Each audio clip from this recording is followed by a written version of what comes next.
Siku ya leo tumetembelea vituo viwili, kituo cha Rahman Orphanage Center na kituo hichi cha Nyumba ya Matumaini, kuja kutoa shukurani, kurusha shukurani.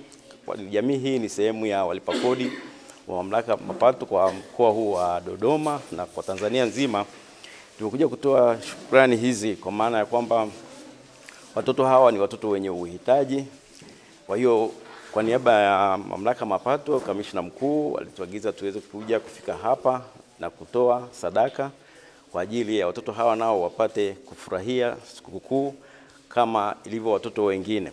Kwa hiyo leo tumetembelea vituo hivi viwili kwa ajili ya kutoa sadaka kama ambavyo vimeonyeshwa hapa, ili na wao waweze kushiriki katika kusherekea sikukuu kama watoto wengine wanavyosherekea.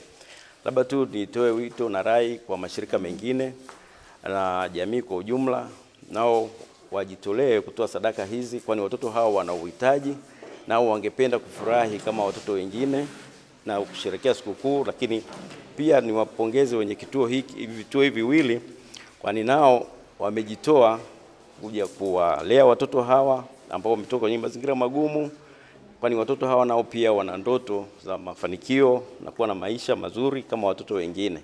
Kwa hiyo niwapongeze sana wa kituo hichi cha Nyumba ya Matumaini pamoja na Rahman Orphanage Center. Nashukuru sana. Kwa niaba ya kituo tunapenda kutoa shukrani za dhati sana kwa mamlaka ya mapato Tanzania TRA kiongozwa na Mheshimiwa Yusuf Mwenda. Wamefanya jambo kubwa sana kwa kuwaletea watoto mahitaji ya sikukuu yao. Kwa hiyo tunapenda kutoa shukrani za dhati sana, na siri ya mafanikio ipo kwenye kutoa. Kwa hiyo naamini kabisa hapo mbele TRA tutaona mapato pia yameongezeka kwa sababu tumeanza na jambo la kutoa. Kwa hiyo na hasa jamii kwa ujumla, taasisi zingine na zenyewe pia ziweze kujitokeza katika kutoa. Siri ya mafanikio kama tunavyosema ipo kwenye kutoa. Kwa niaba ya masista wa Urusula Moyo wa Yesu Mteswa Tanzania, hasa kwa wale wanaofanya utume katika nyumba hii ya Matumaini Miuji Dodoma, na kwa niaba ya watoto ambao tunawalea, tunaleta neno la shukrani kwa kamishna wa TRA Tanzania ndugu Yusufu, pamoja na uongozi wa TRA mkoa na wale wote waliohusika kwa tukio la leo.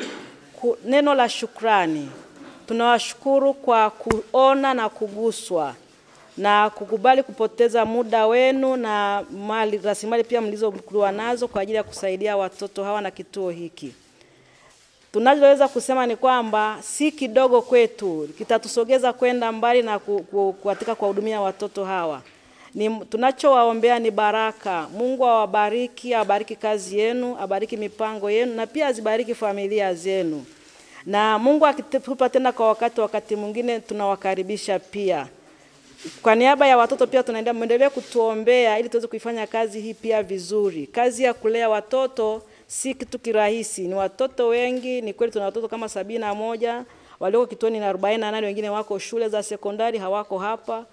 Lakini hata wale waliotoka kituoni bado watarudi kama nyumbani kwao kwa mahitaji madogo au kwa shida mbalimbali. Hatuna tunazoweza kulilipa isipokuwa Mungu tu awafadhili kwa kadiri mnavyohitaji. Asanteni sana na muendelee kubarikiwa.